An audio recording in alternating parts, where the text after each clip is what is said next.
गुरु बिन home यज्ञ जो साधे और 10 मन पातक लागे। गुरु के बिना पाठ हरम धर्म पुण्य ये कुछ भी नहीं करना चाहिए और 10 मन पातक लागे, दूना दुख होगा।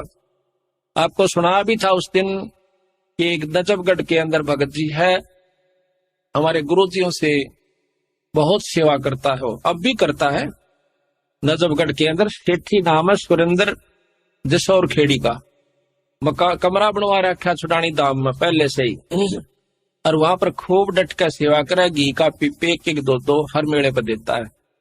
एक बार उसने किसी दूसरे संत से जो कि हमारे गुरु से विमुख हो गया था, गंगा दास जी नाम के, वो अपनी आप बताई उसने एक दिन। कहने लगा उससे मैंने पाठ करवा दिया, और गुरु जी भी नजफगढ़ में और पाठ उससे करवा रहा। कहते पाठ हो गया, 3-4 महीना के बाद वो उसमें बिजली वाला में लगा हुआ है। पहले तो फोरमैन था, मेरे का स्टूडेंट वगैरह हो रहा है। तो कहता है एक मोटर ले आए थे नई, और वो मोटर में कोई डिफेक्ट हो गया। मेरे पास एक आया वहां का नौकर, वो कहने लगा जी वो मोटर नहीं चल रही जो ताजी लाए थे। ने बोला मैंने खोल कर देखने लग गया, उसका इतना चौड़ा दायरे में प्लेट सी लगी थी, खोली, खोल दे एकदम डूंडा पाटा, तेल फूटा हुआ था टैंक उसकी कोई पाइप। पहले तो तेल लग गया और गेल आँच आली, सारे बाड़ा मार कपड़ा में कोट ने बकड़ बकड़ बड़ा में बाज लिया। काफी लंबा चौड़ा उस फैक्ट्री का उसका था, स्टोर का खुला एरिया, बाजेगा दूनी आग बढ़ेगी। एक न भाग का मैं घेर दिया, घेर कर बोला लौट जा। यानी इस प्रक्रिया मेरा सारा तो मुंह जड़ गया, पछाण में नहीं आवा, बाल तो रहने की थे, कपड़े भी सारे शरीर के चिपक गए। 3 महीने में अस्पताल से आया। जब चालन जोगा हो गया, जब गुरुजियों के पास गया, पता उनको भी चल गया था कि इसने ऐसी गलती कर दी।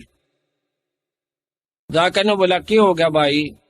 बोला जी गलती होगी माफ करो। बोला ना और करवा ले पाठ। भाई जब परमात्मा के नियम को छोड़कर बिजली का हाथ लाना अच्छी बात नहीं होती। कह लगा हमने तेरे ऊपर के कृपा ना करी, तेरे घर में के सुख ना हुआ। तेने बोला महाराज जी मैं तो मूर्खता में आ गया, और मेरी हाँ होगी फिर नाटी गई, नाटा गया निश्ताई। बोला ले ईब तो नाट जागा, अगमई उसने बढ़न भी कौन दू। बोला नो नहीं कहता मैं बढ़न नहीं दे। जो नियम है संत का आदर कीजिए, नो थोड़ा है भाई पति ने छोड़कर यानी अपने जो मर्यादा को तोड़कर फिर वो ठीक नहीं रहता। आम व्यक्ति से वो व्यवहार नहीं होना चाहिए गुरु के प्रति जो हो सके। तो फिर न बोला जाओ साय हो जाएगा, इब उसका कोई निशान भी नहीं बता सकता कि कितना कदे जड़ा था वो, और नहीं तो इसी हालत होगी कौन कह दे के वो ठीक भी हो जाएगा। यानी 6 महीने और लगने। बोला 15 दिन के अंदर मेरा निशान नहीं रहे कितने भी। आज उसका शरीर देखियो, कोई नो कह दे भाई उसका आंच भी नहीं लगी होगी कभी। तो इस प्रकार भाई सावधान रहने से ही लाभ में लगा। नो तो मनमुखी था फिर देने आए ऐसा कर देते। ये भी मन चाव है कि गुरु तो रोज नो कहे भाई सत्संग में आया करो। भाई क्या होगा, महीना 6 महीना में एक बार जावांगे, कोई बात नहीं है, वो आपकी मर्जी से एक बार से सोवा। पर हमने अपने पापड़ बेलने से बार बार यही कहना है जो बंदी छोड़ना कह रखा। अब तो हम चले जावांगे मनमुखी होकर, कल गधे और गधी बनकर कुमार कठा जाएंगे, फिर मनमुखी होना। मन तो फिर भी चाहोगा लकड़ के बोरे तलत बाजू, फिर 2 तो मोगरे ठोका कड़ में और दूना बाहर धरेगा, फिर जाना कहाँ जाएंगे हम। तो हमने तो यू दुख याद आया, और गुरु के प्रति जो हमारा विचार व्यवहार रहा शायद ही आपका हो पावे। और उसका परिणाम ये हुआ कि हमारे को चंद दिनों में वह चीज दे दी जो कि उन्होंने उनके साथ को 20-20 साल रह कर चले गए, उनको नहीं दी।